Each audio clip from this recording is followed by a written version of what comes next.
Everybody's got a story. You just have to listen. Oh, I'm Joe Pardavila, and this is Good Listening. We all kind of have an idea of what it's like to be a movie star. You know, you sign up for a role, you work for a few months, you do a red carpet, and then they give you a big giant check at the end of it. But what's it like to be one of the working actors, the people around those movie stars, whether it's on a movie set or a TV show? You need a lot of people to do that, and they're called working actors. And today I'm joined by probably the epitome of a working actor. His name is Mike Houston. You've seen him in a ton of things, but you probably recognize him most from his work on Orange is the New Black. So we're going to get into what it's like to be a working actor, how he got into acting, and what it's like working with the likes of Kevin Costner and Joaquin Phoenix. Mike Houston, welcome to Good Listen. How are you, man? I'm good, Joe. How you doing?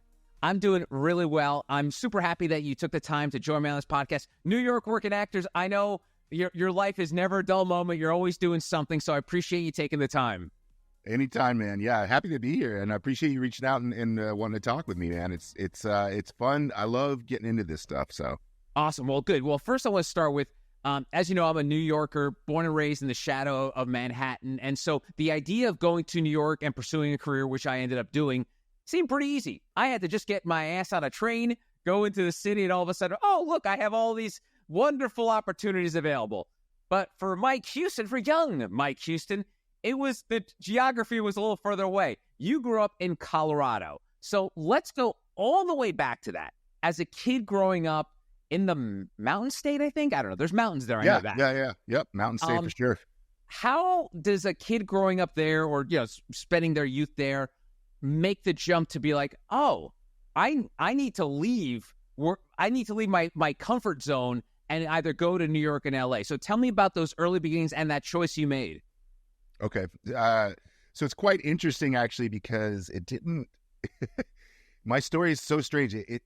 In Colorado, I grew up loving acting, right? Like it's something I always enjoyed doing. I did the high school plays and the musicals. And then I went to the University of Colorado Boulder for college, and at the time, I was still kind of figuring out what I wanted to do, and my dad and I had different visions of what my future might look like. So rather than continuing on in the acting space, I kind of went more into a liberal arts degree, and so this wasn't really planned at this point. I ended up meeting somebody. This tends to be a part of the story for a lot of people. I ended up meeting somebody during an internship my senior year in college, and she and I fell in love, and I moved out to Massachusetts because she was going to school out there at the time. And so I landed in Boston, and even then I was working, 9-to-5 jobs, just kind of going on that path of setting up and getting a house and starting that kind of world.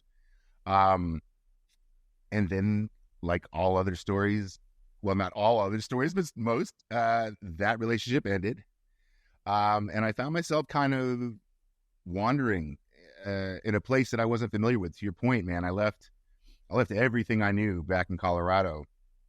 And I was working for a company at the time when this was all going down, and I didn't make it through that company, because life was kind of spinning. And I was, at this point, I was already 25 or 26. And then the day I got fired from my job, and the day I got fired, it's the first time I've ever been fired from a job.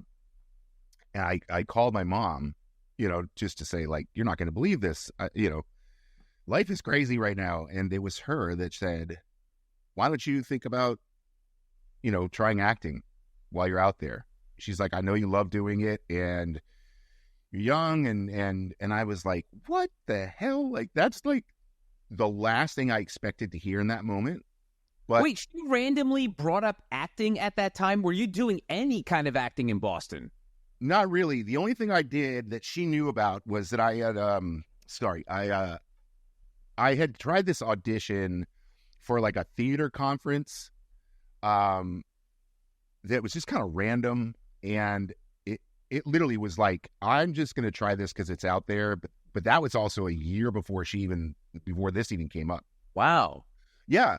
And so my mom always knew, that I was this artist and this creative kid and I think she knew when I didn't make it through this kind of 9 to 5 world, she just knew that wasn't going to be my scene.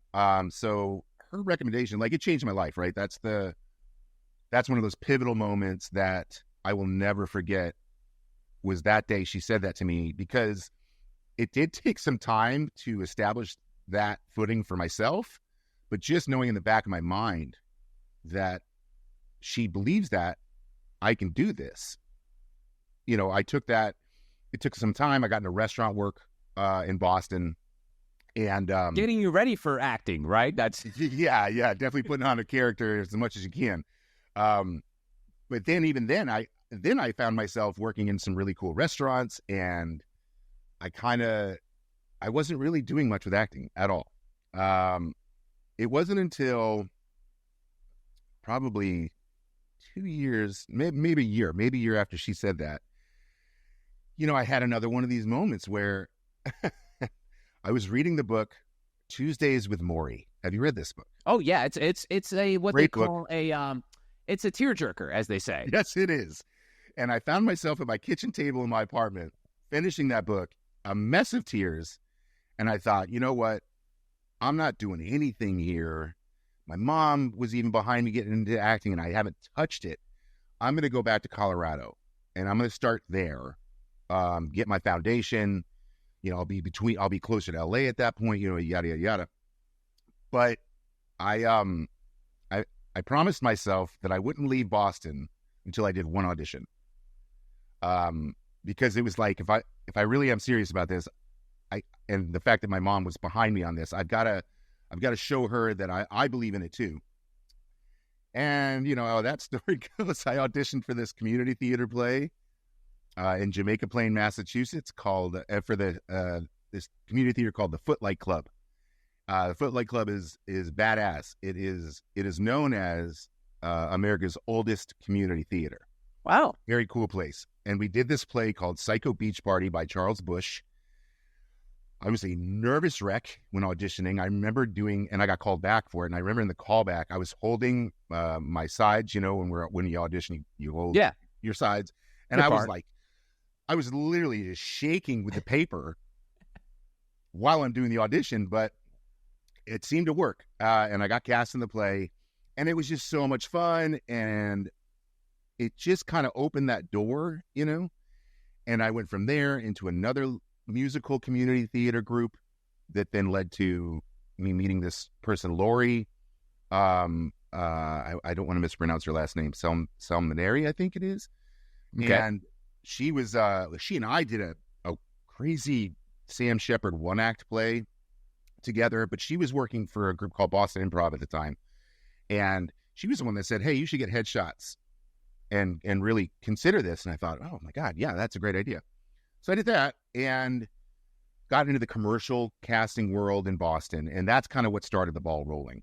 Wow. With being a professional actor at this point. And now at this point, I'm 28, 29. And then through that year, I think it was 2004, I got some good plays and some good commercials. And then I got a movie role for a movie that was shooting in Boston. And I thought, wow, this is exciting. Like, I wonder how far this could go. And then one day I get a phone call while I'm working at my restaurant in Boston, and I'm working the lunch shift.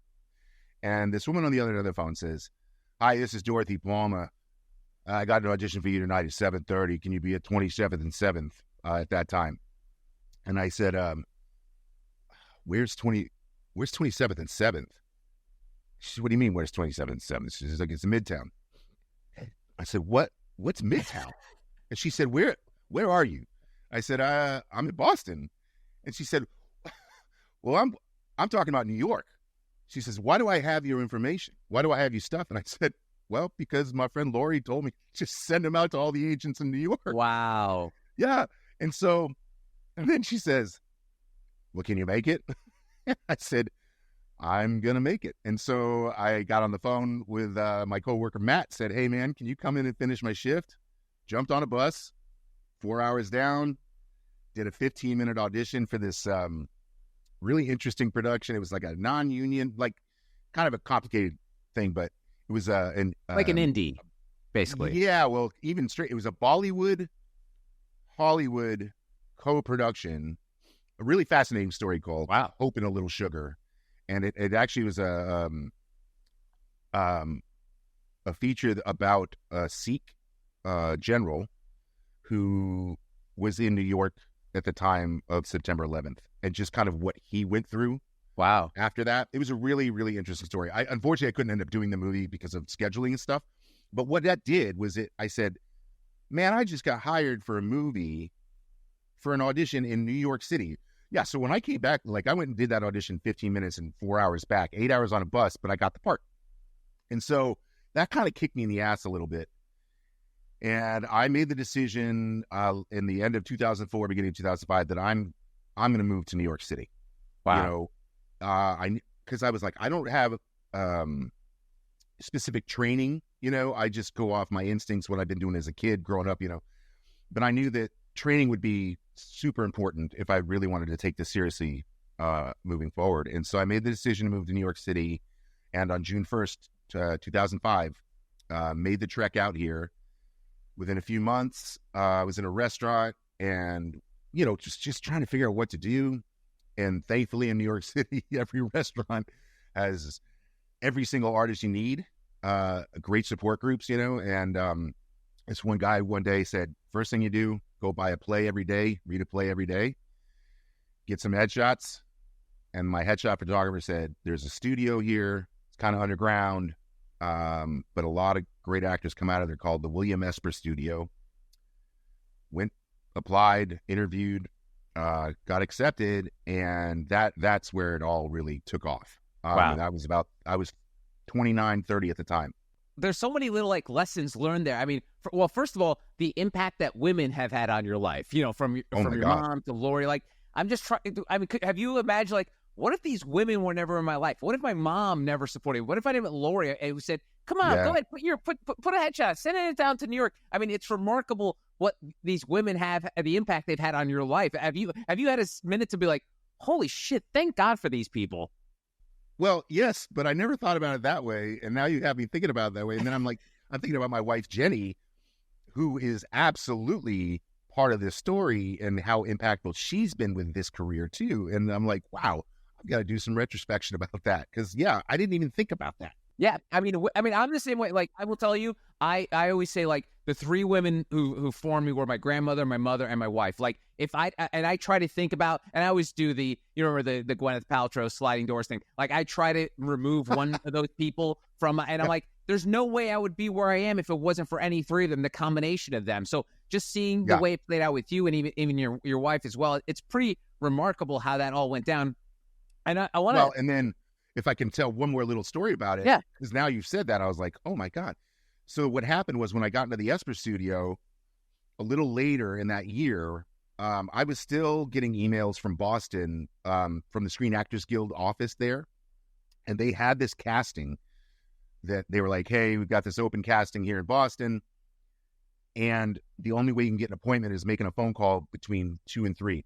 I was working with my scene partner in class, Victoria Dice, another woman. And I said, hey, Vic, can you get on the phone? And I'm going to get on my phone. Can we try to get me this appointment? And she got on the phone and got through, and I got the appointment through her. That ended up being the first TV show I ever was on, called Brotherhood on Showtime. I got cast in it. That was another crazy moment where I had to go to Boston this time. From New York, I went to Boston on a bus, auditioned. The woman, Carolyn Pickman from Carolyn Pickman Casting, she looks at my resume, she looks at my headshot. She says, you're not from Boston. Like, where did you come here from? I said, okay, hold on. I said, yes, I came from New York City. I said, but I was here for 6 years. And I said, I was acting here for the last 2, and I literally just moved to New York 3 months ago. And so anyway, they let me get in there, and then I go back to New York. They're like, hey, you got a call back. We need you in Rhode Island. So I take a bus the next day to Rhode Island. Jesus. For the director. I know, it's nuts. And this, there's a purpose of saying all this, is that then I come back, and as I'm coming back from Rhode Island that day, I get the call from casting, and they said, hey, they want to hire you. And I mean, I lost my mind, because one, I found out the day I was moving to New York that I could join SAG because of that movie in Boston I got cast in. And then now I'm going to be on a TV show with Jason Isaacs and Jason Clarke and Annabeth Gish, like Wow. people, Ethan Embry, like it was mind blowing. And one of the lessons I try to teach from that sometimes, especially to like clients and stuff when I'm doing consulting, is, it really is about putting in the work. And I don't think it's chance that I spent all this time just to get to where I needed to be, to show what I wanted to show. And that by putting all of those miles in, to just that passion, right? To say, no, I'll go wherever you want me to go because I'm going to pull this off. Sometimes I have to really think back on that because there are days, man, like getting a funk and you're like, what am I doing? Why am I doing this? And then I remember stuff like that and I go, you just got to put in the time and the effort. And you are of the prototypical New York actor. I mean, if you looked up your IMDb, you've done a guest spot or a spot on pretty much anything that's filmed in the entire New York, New York City area. But the one thing that we should mention for folks who aren't familiar with your work, or probably, and we're going to get into Orange is the New Black in a second, but the idea that you're a rather large human being. So yeah, dude. It limits you, I'm sure, to the certain parts that you can play.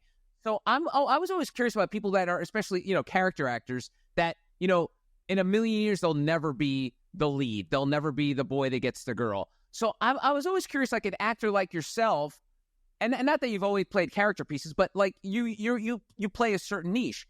Do you have to wake up with the realization one day to be like, these are the parts I need to go with? Do you have to be intentional about like what roles you're going after, or because I guess you were still old enough. Like I would think a young Mike Houston would just be spaghetti in the wall. Just I'm going to try out for everything. But now that you've older and you've developed a persona, and you obviously have the resume to back it up, are you now specifically and actively looking at certain parts? No. I in fact, it kind of went the other way. So when I first started acting in New York, I was playing a lot of like law enforcement. Because, without the beard, and I have that build, I have that look, and I played a lot of roles. I did Blue Bloods, a bunch of Blue Bloods, Law and Order, Criminal Intent, those kind of shows. And actually when I got, Orange, it was kind of fascinating because there was nothing in the character description about being big or the size. It was just more that he was kind of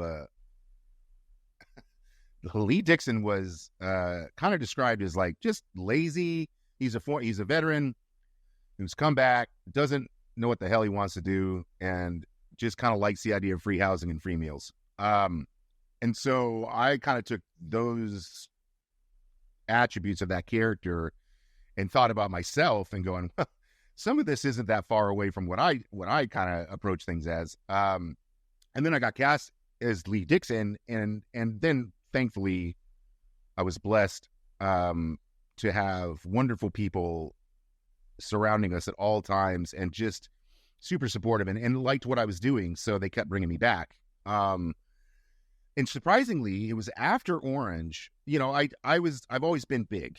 I definitely, I'm not going to sugarcoat, like the industry certainly saw me a certain way. And so a lot of my auditions would be for, big guy or this guy's, and I don't like the term fat. I think it's a dumb word because we use it the wrong way. Like fat is a real thing. Yeah. But anyway, when they use it in descriptions for characters, it kind of drives me nuts because I'm like that. It doesn't have anything to do with the character. But that being said, our business thankfully has also gone through some changes where you don't really see that as much anymore.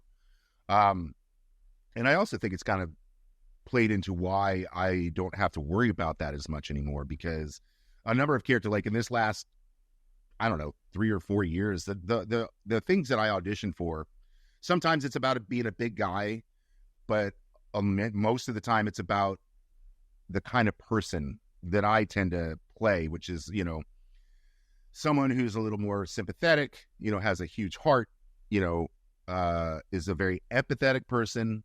I tend to go in for a lot of those roles, or I'll go in for scary big guys.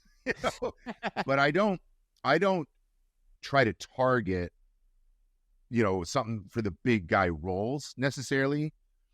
What I go for is the character driven, what are they looking for in the character and what's the story? And I will see myself in that story and say, you know what, if we can get an audition for this, I would love to do that. But more importantly, it's my agents that I signed with a new agency some years ago. And when I did, they kind of changed that trajectory as well. They no longer just saw me as a big guy, played big roles. They put me out for a lot of cool different stuff. And I really, I credit that with why I was able to get, after Orange, just some of the guest star stuff I did, Chicago Med, NCIS, none of that had to do with my size. It really had to do with my heart. And so It was really cool to go, okay, I think I'm kind of out of that now. I mean, don't get me wrong. I'm always going to get auditions for the big guy roles because,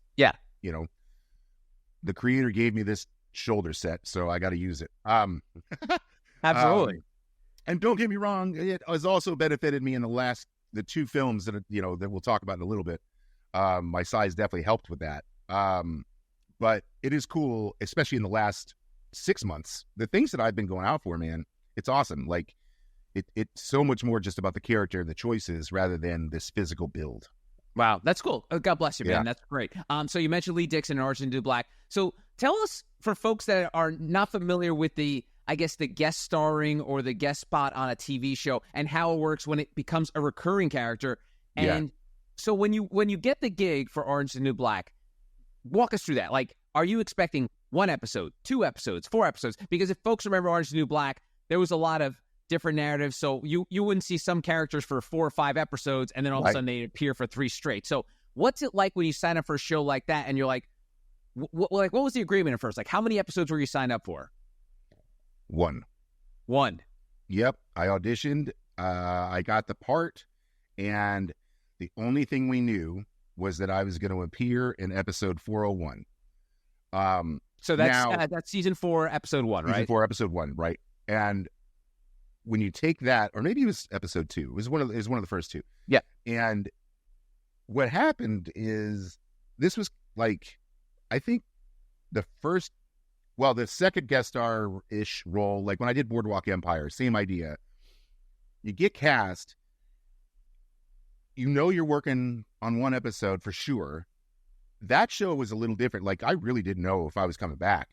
I just took it as, thank goodness that I get to be seen and be in this really cool show. Yeah. And then, hey, they're going to bring your character back because there's this story they like. And then, then you start as an actor, you kind of start to see, I think I'll be back a little bit here, because if they're going to keep going with like Michael Shannon's character in this world, that's a good possibility. Whereas with Orange, same idea. I knew they were setting something up. Like, I knew I was going to be a guard at Litchfield. Yeah. I just didn't know how often. And then that season, it was kind of a week to week, man. Like, I'd get booked for the week, do the shoot, and then they would call and say, hey, what's his availability for these dates? And so it's almost like they're booking dinner dates with you. Like, they have no idea what's going on. Then all of a sudden, hey, see if Mike's available next Friday to film. I mean, is it that sort of like happen, like Sola just like slapdash? Kind of. It's because, and it also depends on the show too. Like, our show is one of those shows where like the writers were writing it as we were shooting it. Wow. Like, it wasn't. Now, the main characters, right, the series lead characters, they all have their arcs, and they know where they're gonna start and where they're gonna finish.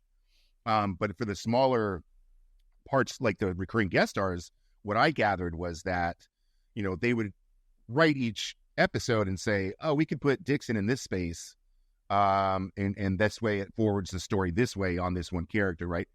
And so you just kind of, again, you kind of trusted that.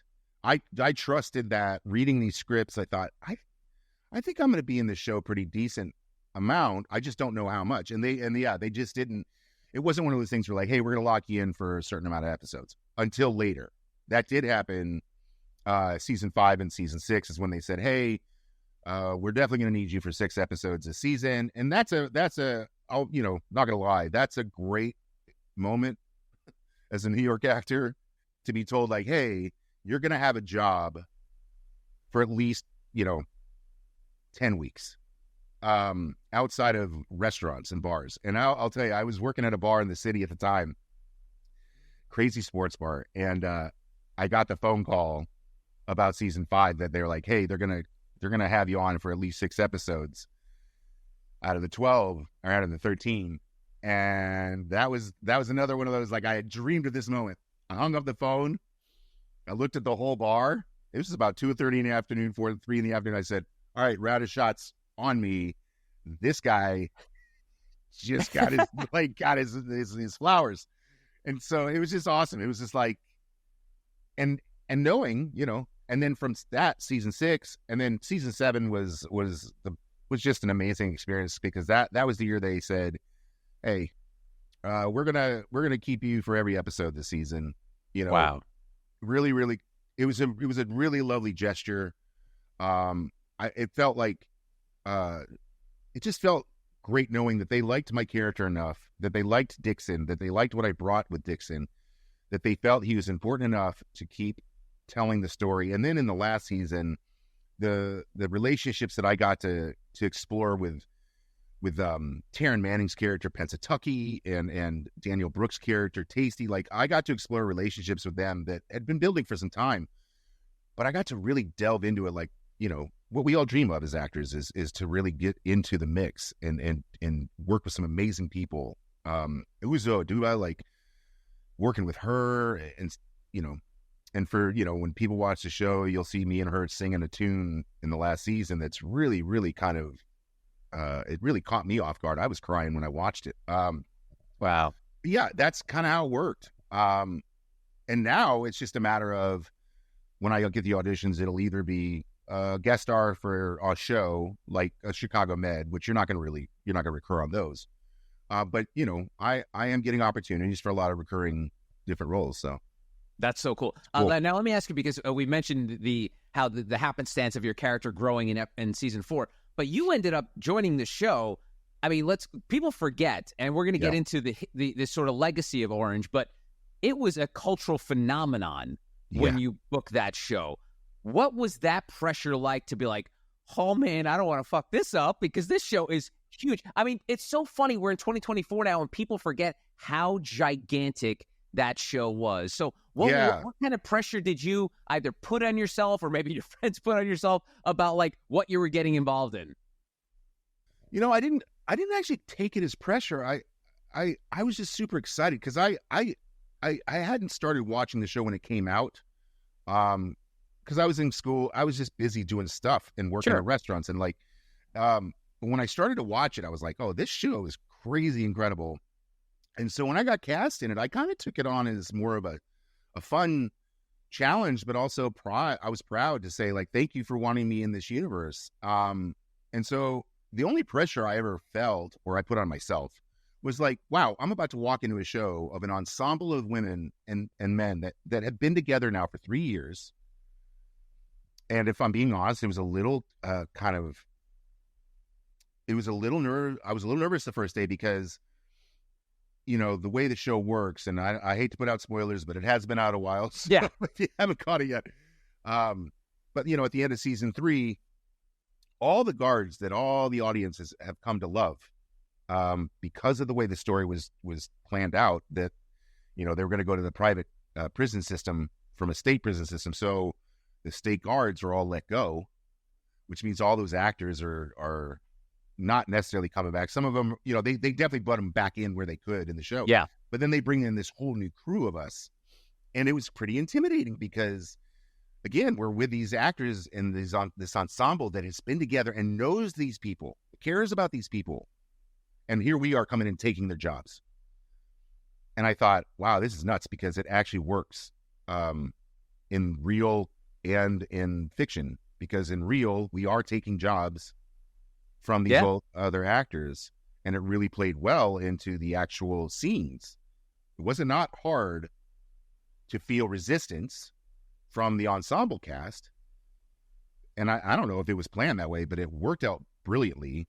And then I just feel very lucky because season 4 of the show was one of the most powerful seasons, I think, that they did. It centered on, you know, the themes and overall understanding of the Black Lives Matter movement, about the carceral system, the private prison system. And this was all at the time, you know, at the zeitgeist in our political discourse as well, right? So I was very lucky to be on a show that really was taking on the present challenges of the moment in this country, and in a very, very successful and emotional way. So I never really felt intimidated. I will say it took me about 3 episodes to really, well, and to also kind of endear myself with the other cast members to say like, hey, I get it, but I'm just here to make all of this better for you guys. Like whatever you need from me, you know, I'm not here to like, hey, I'm Mike Houston. I can't wait to kick ass. It's like, no, man, I'm here to tell story and do it the best way that you guys think it needs to be told. That's so cool. Let's fast forward to season 5, because to me that was one of my favorite seasons, because that was when the script got flipped. You basically spent the entire season as a prisoner yourself. You were That's a right. hostage. Yeah. What do you remember most about that season? Because I remember you got a lot of work that season, being held captive. Any highlights come to mind as you, instead of being the guard, being a prisoner? Yeah, it was, you know, it was fascinating. It was the first time. It's kind of a crazy thing, but I do appear at one point in that season nude, during a very kind of really intense, traumatic scene. That was the first time I've ever had to do anything like that. And, you know, they asked me at the beginning, before we started shooting, they said, hey, just so you know, this is kind of in the plans. Are you comfortable with that? We can also do a body double, you know. And I just said, no way, man. I was like, the women do it all the time for this show, you know, and it's important to the story. So I said, I want to do the best thing I can to tell this story the best way and the most impactful way. And that was one way to do it. And man, you talk about having a trust. But what a great moment for me, because it also gave me some confidence to say, like, I have autonomy in this. You know, I can say yes or no, but I choose to do this because it's important for the story. That being said, also, then being stuck in the prison system, you know, as a guard, a lot of the memories are just funny ones. Like the fact that I had to wear this muumuu almost the entire season was great, because, man, you know, putting on the uniform it's lovely. It just takes a little time, and sometimes those walkie belts get a little heavy, whatever. And a muumuu, man, I'm just like, this is the most comfortable job I've ever had. I can just walk around in my muumuu all day long. I got to sing in that season because we did that, you know, Litchfield's Got Talent. So I got to actually show people that I actually do sing, and I love singing. But it was a banana. You're right. It was crazy, because not only was it that we were prisoners in the prison, this was the first season and only season in which they decided to do a 24-hour story. Oh, that's right. Over an entire season. Right. And it was a little jolting for a lot of fans too, because it was like, you know, we're used to seeing time jumps and, you know, stories that kind of last a long time. And then this one goes in 24 hours, but over, you know, 13 episodes. Wow. It was a lot of work. But I thought the payoff was great at the end. You know, again to say, like, what do you expect from a system that just destroys and beats down and just gives no credence or anything to these women? Like, all they wanted was to be respected and thought of. And, you know, the driving force was when Pusey, you know, left us. Like, just saying her name, like, just say her fucking name. Pardon my language. Sorry. Yeah, no, it's fine. No, fantastic. Thank you for giving me an insight of that, because, like I said, that was probably one of the best. That season was cool because of that.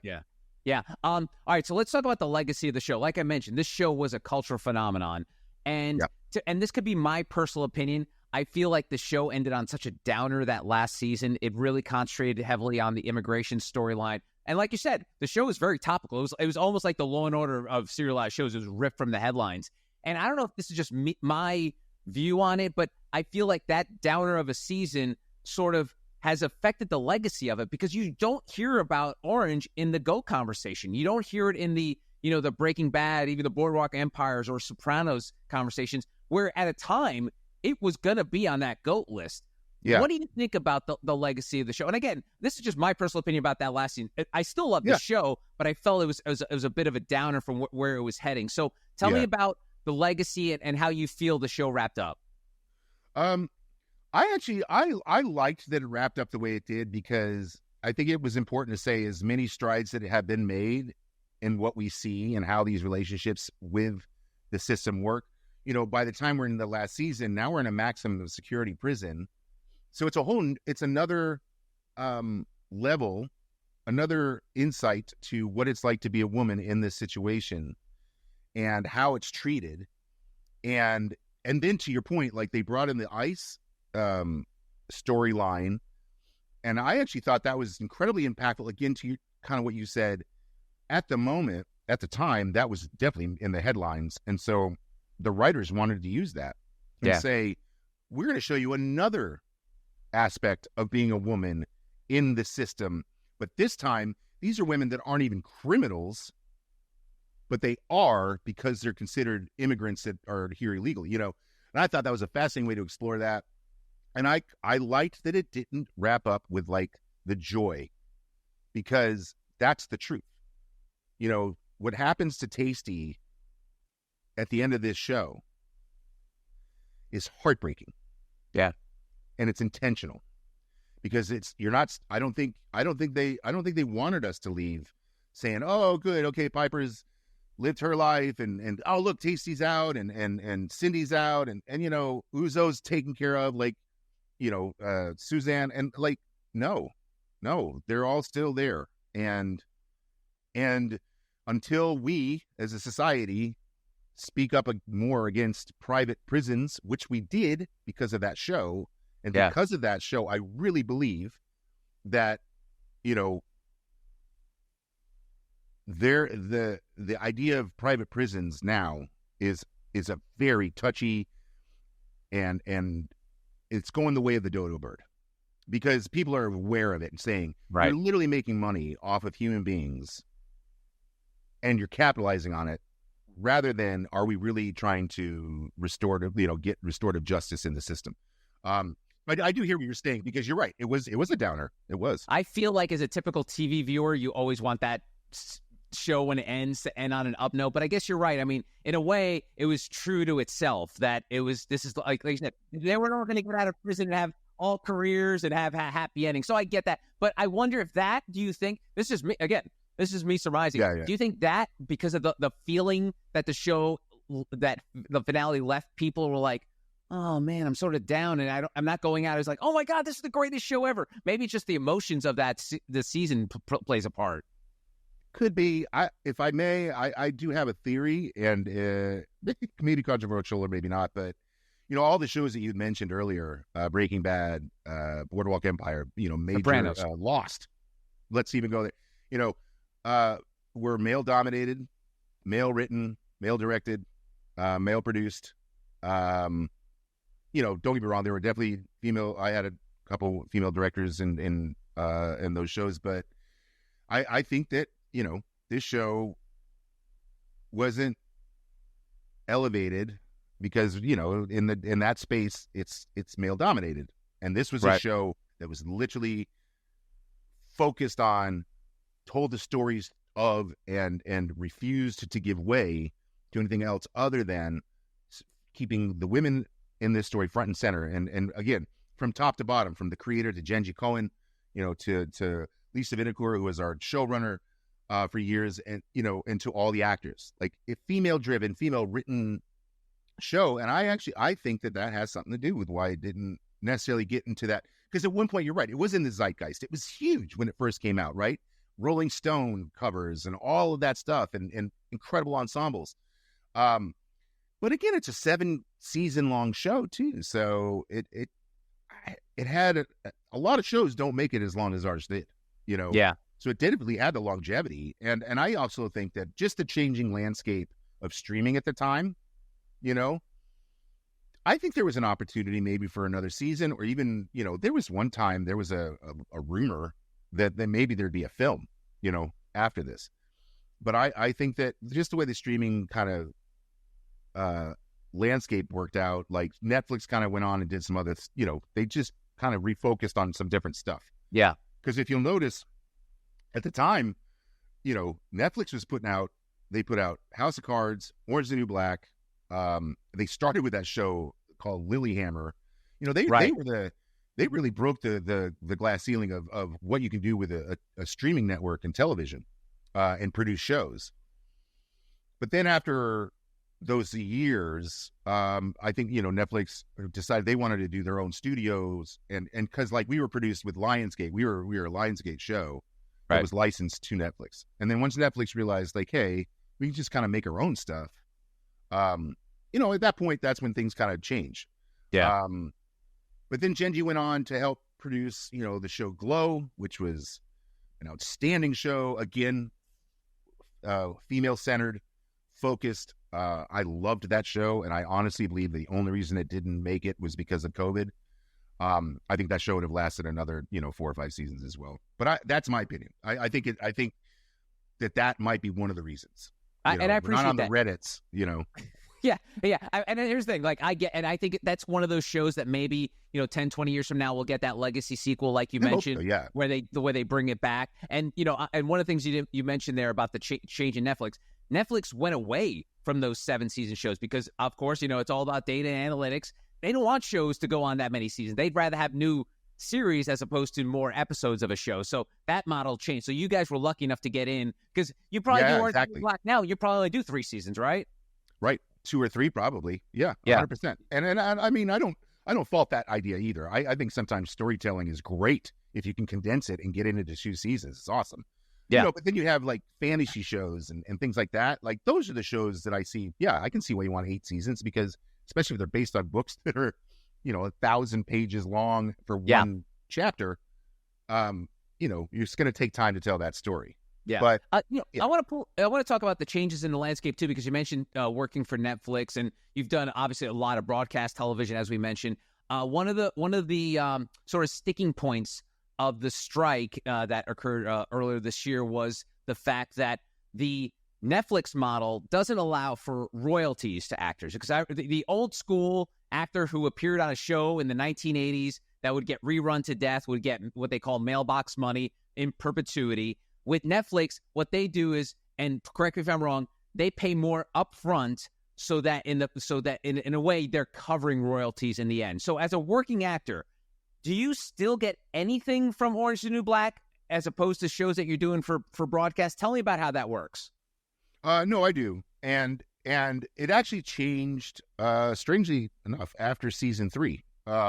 Okay. That was the model, I believe, at the time, because I learned at that time that, like, yeah, they would offer the actors like this big chunk of money. It was almost like having a bonus at the end of the season, and it would say, like, here's the money. This will cover all the royalties and the residuals.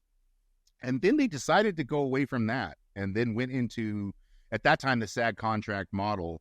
And so, you know, I get residuals for Orange is the New Black. Still to this day. It's a different model than broadcast television. But so it's not the same increments of money, you know what I mean? Right. Like it's less. But because of the union and because of, you know, how hard they've worked over the last decade to keep this streaming stuff from, you know, getting away from us, they did a deal actually specifically with Netflix in the summer. It was like 2 years before this last negotiation when we struck. And they did like a specific contract with just Netflix. And that contract did have language in there, I believe, about the residuals. But now, because of the new contract that we finally got, thank you to, Duncan Crabtree Ireland and Fran Drescher for busting their asses to get us this deal. We're the next time I get on a Netflix show like an Orange is Black that's a hit, they have now we have a bonus system too. Like if it's a hit show, great. Anybody that's involved in that hit show that's making you millions upon millions of viewers and dollars, like are going to get you're going to get some of that, Sweet. But you're right. Like and it's always been network TV. The residuals are way different, but it's because of advertising too. That's where the money comes from. That's syndication and running on exactly. That's the other weird thing. Syndication's over. And you get Law and Order checks because that show is running, I think, right now somewhere. I get them a random Law and Order check every once in a while. Yeah, I do. Like I said, I get residuals for pretty much everything I've ever done. I did do a Law and Order, like let's say back in February. I think I did a Law and Order, and I was actually surprised. I did get a rerun residual for primetime television. I didn't know they did this anymore. Nice. Because I seriously thought the syndication really doesn't exist the way it did at all. That's kind of gone. And so, that being said, let's say Paramount Plus or one of these streamers says, you know what, we'll take Orange and redo it. We'll put it back out there, but with commercials, right? That used to be the syndication model where it'd go on cable and you do it that way. Now it's on streaming. So, there's always that opportunity. But yeah, you still get residuals. It just kind of depends on, to your point, which way you did the show. Was it streaming? Was it network? Was it on someone's, if I'm on DirecTV and I go to Channel 4 and Law and Order's on live, you're not on Peacock.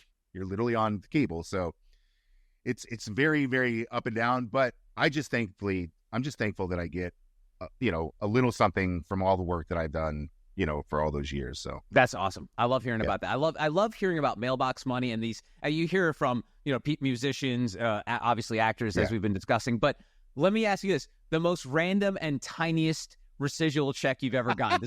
Because I know some of these are actually pretty comical. What's the smallest one?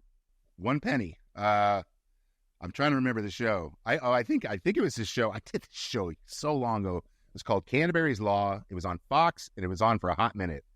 But it was I got a residual check from that show once for 1 penny, and I just thought, I appreciate that the system is working, that they are all the money's accounted for, and they're saying, well, he does get this penny. But then I was like, how much did it cost us to send me that check? Right. You know what I mean? Like, we're spending money to give me a penny. I'd rather that penny put it in a fund, an actor's fund that we can use for unemployment, things like that. Did you cash it? What did you do with that 1 penny check? Well, so I have direct deposit. So it went right in my bank account, baby. I don't know if you knew this. I don't know if it's still there, but there was a bar that I'd heard of in LA called Residuals. And you walk in and there are checks lining the walls of like 5 cents, 2 cents, like from all these different actors. Oh my God. I know. Because it is. It's a little silly. All right. So speaking of law enforcement roles you're playing, this fall you're about to be another law enforcement. You're playing a guard in the Joker sequel, a movie I think many of us are like, oh no, don't ruin this. The first one was amazing. What are you doing a sequel for? And I know there's spoilers aplenty, and I don't want you spoiling it, not that you would. Tell me about what it was like to be on that set, whether it's around Lady Gaga, Joaquin Phoenix, Todd Phillips. Like, tell me about the vibe and what it was like working on that. Look, it was an amazing opportunity, for sure. The movie's going to be incredible. I'm going to just stand behind this. I know people might be a little nervous, but do not be nervous because Todd Phillips is such an incredible visionary director and artist. That's one thing I took from that experience more than anything was that this guy, when he has a vision, it's really special. And so it's going to blow people's minds. And it's absolutely going to fit the narrative that we came from, even with Arthur Peck in the last one, continuing on. Now, I didn't actually ever get to work with Lady Gaga. If I'm being honest, my experience on that film was a little crazy. You might actually not even see much of me in it. When I was cast as the guard, I had a very specific look at the time. And when I got there, first day of rehearsal and costume fitting and all that stuff, for some reason, they took me to hair and makeup and they shaved my beard. And, I just kind of took it as like, all right, I'm going wherever they tell me to go. And so they shaved my face. And then when I got out of that, I realized I was late to a little meet and greet with Todd, with the other guards. And I thought, why am I not with those guys right now? So I go over there, and I could tell someone was kind of crazy because he was talking to each one of us like, hey, it was so good to cast you guys. And like, he would look at each actor and be like, man, I loved you in this. And man, this was, and he hit me, and he kind of took a beat. And I realized later that he didn't fully recognize me in the moment, because when like I said, I had this beard, and I look very different without a beard. I look baby face. I look super young. And that did not fit the vision anymore that he had of this character. And I came to understand that a few weeks later. I finally kind of found out that, it was a look thing. And I don't know why it happened or how it happened. I am thankful for the experience to be able to say, like, I got to go on a Hollywood set. One of the coolest days was, the first week we'd get on the van from our hotel and drive up, and I'd look to my right, and there's Universal Studios lot tour that I used to take as a kid with my dad when we go to California. Wow. And so to be like, I cannot believe I'm about to get out of this van and go into a studio to shoot a movie with Joaquin Phoenix and Todd Phillips, with Universal Studios right next to me. And as a kid, I knew that's what I wanted to do. So they're amazing experiences. But yeah, I'm just going to come out and say, you might not see me a lot in the film. They did try. I think Todd really tried to find opportunities for me. So I do hope that you'll see my face a couple times in that movie.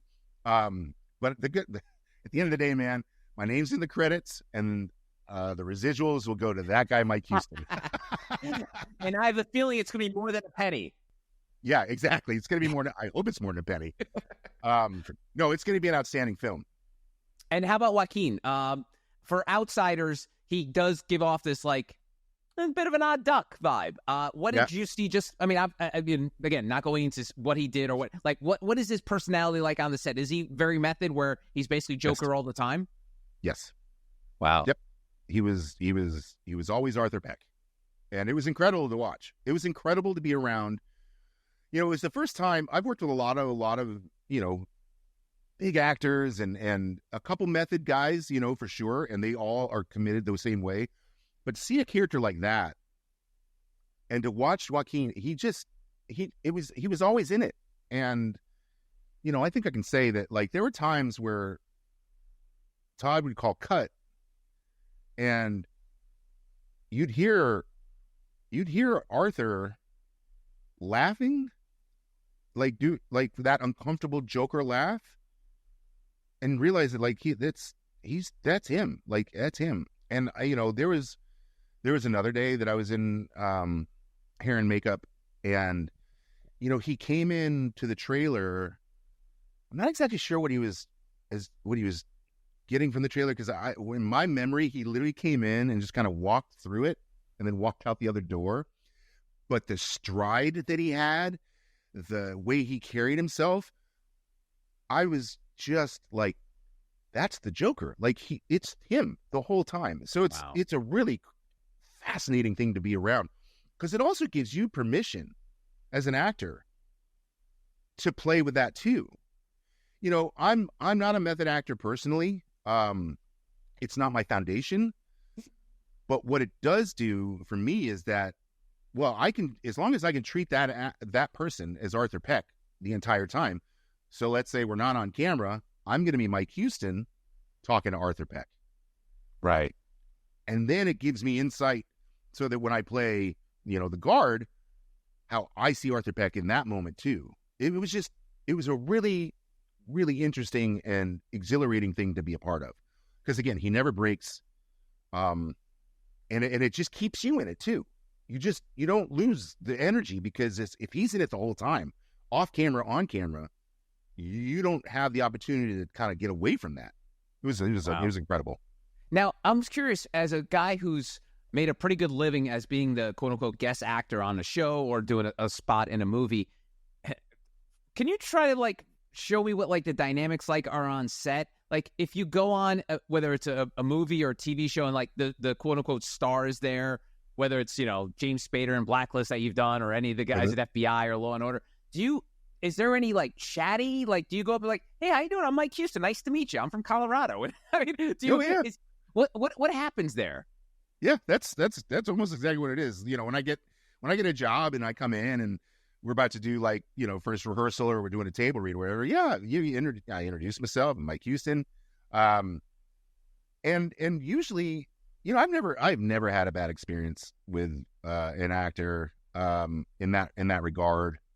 Most everybody has been incredibly receptive to us being there, you know, as a guest or as like a smaller role in a movie. And I'll say too, like, I'm talking like some of the biggest people out there are some of the nicest people I've ever, like Tom Hanks is exactly what you think he is. Like, that guy is gold. He was the nicest guy. Like, you talk about how it goes down. I walked into the holding room and there's Tom sitting there reading a book. He looks up and he says, well, hello, how you doing? I'm Tom. And it's just amazing because you're like, we all know you're Tom. But the fact that, like, you are a human being and I'm a human being, and this is kind of how human beings introduce themselves to each other. You know what I mean? It was very cool. And then, you know, he said, what was that? What was that? What did you do work with Tom? That one was Bridge of Spies. I had literally one or two lines in that movie, but it was very cool. It was a very impactful moment in the film. I'm really proud of that movie, actually. So you got directed by Steven Spielberg? I did.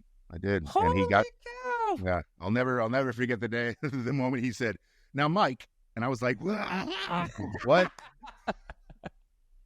Steven Spielberg just said my name. Yeah. Awesome. Yeah.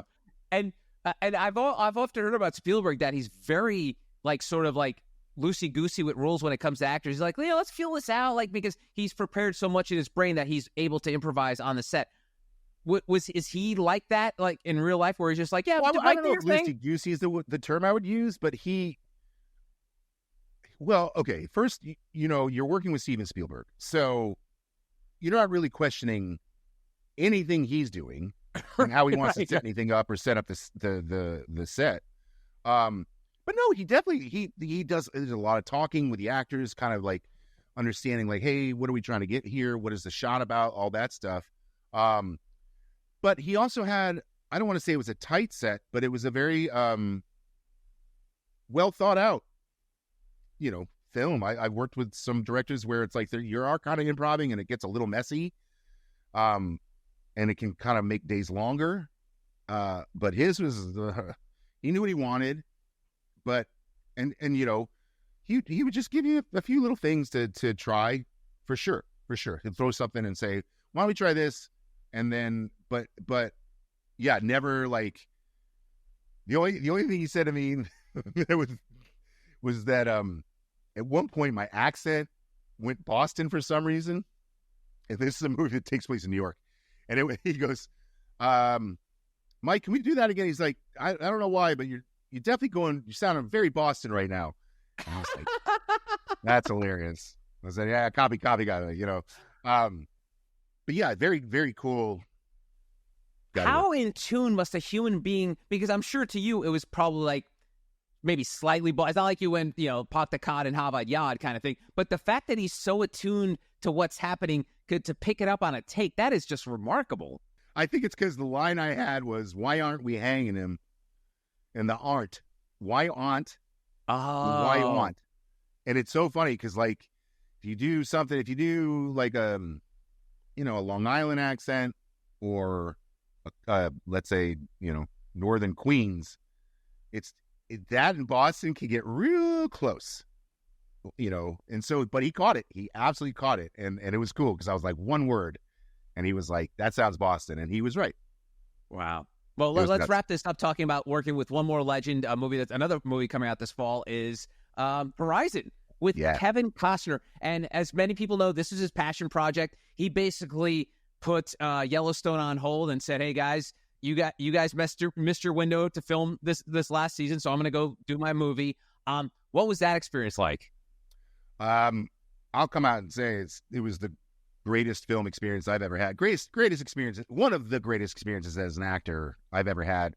That Bridge of Spies experience was incredible. Got stories for days about that. But this movie, I mean, I've been doing this since 2005, and to finally have an opportunity where they're saying, "Hey, we're going to fly you out to southern Utah for 3 weeks to shoot a movie with one of the few remaining movie stars of my time," and then to show up, and he's so generous and so thoughtful and so kind as a director and so specific and visionary in what he wants, but also he doesn't hammer you or tell you you're doing something wrong. He just helps you kind of get to where he needs you to be. And he would bring us to the monitor to, we call it Video Village. He'd bring us to Video Village to watch. And, it was a very intentional move. A lot of directors don't want actors to rewatch scenes that they're doing, but he wanted us to go and see and make sure we understood what he was trying to get. And then, man, he would give you I'll never forget. We're watching a take. He smacks me on the knee, goes, "Great job, Mike." And Wow. I grew up with this guy. I've seen every film he's made as an actor and a director. Like, it was incredible. And to know that this is a passion project, right? And at this time when we were shooting this, there was not a studio attached. This was his money. And so the set was one of the most relaxed sets I've ever been on, because you don't have producers or people, kind of going, "Hey, we got to move on. We got to move. Time is money. Time is money." He's like, "The time is my money, and I will take the time I need to get the shot I want." There was this one day, it was incredible. We sat around for about 5 hours one day. And we were just kind of like, and it wasn't a big deal because nobody was hustling or running around. We were just kind of curious. We're like, I wonder what we're waiting on. And it turned out that there was this shot. There was a cloud that was covering the sun in this one moment. And he really wanted to get this shot of this sun at this moment. So he just waited. Wow. For the clouds to go. And I thought, that is awesome. That is so much freedom. And then when you're looking around and nobody's running around like a chicken with their head cut off, it creates a whole calm environment. So we all just hang out, talk to each other, get to know each other better. And I worked with legends in this film too, man. I got to work with Reed Birney. And Reed Birney, this guy, he won the Tony some years ago for a play called The Humans. And I've loved this guy as a stage actor for a very long time. And then to see him there and to be able to talk to him about the Tony and that play and this guy, Andrew Howard, another phenomenal actor that I had seen in this show called Perry Mason on HBO. Yeah. I even told my wife, when we watched Perry Mason, I said, "Who's that guy? That guy's on. I hope I get to work with him someday."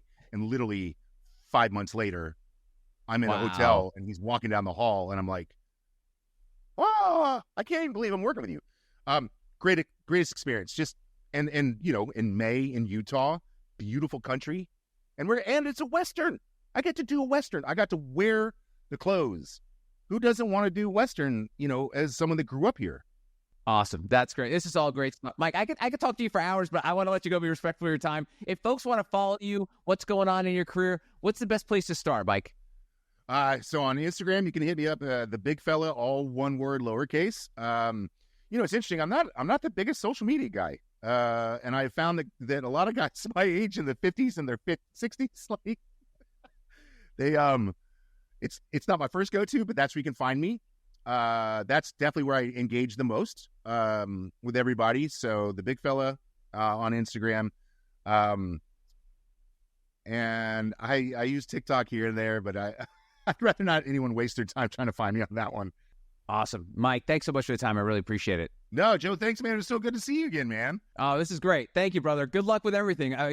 You are the prototypical New York working actor who's just like living their best life. And I think most people would want to be movie stars, but like if you can't be a movie star, You want to be like a Mike Houston, right? Yeah, I'll take that, man. I'll take that. Be like me. Be like Mike, but not that Mike, like this Mike.